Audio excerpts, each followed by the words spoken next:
Welcome! In front of me I have HUAWEI Watch 4 Pro and I'm gonna show you how to change the screen timeout duration on this watch. Basically how quickly the screen turns off after you stop using your device. First we need to wake up the screen on our watch, and you can do it by pressing the crown button. Once you wake up the screen, press the crown button again to open the menu.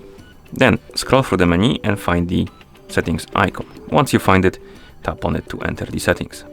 In settings, scroll through the menu and find the option called display and brightness. Once you find it, tap on it.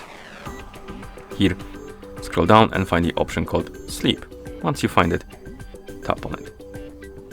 And right here we have the list of durations, and we have auto, 10 seconds, 15 seconds, 30 seconds, 1 minute and 5 minutes.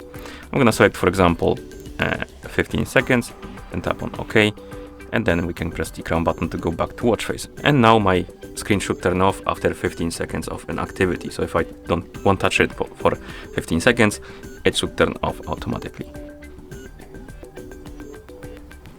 Like this. And that's how you change the screen timeout duration on this watch. Thank you for watching. If you found this video helpful, please consider subscribing to our channel and leaving a like on the video.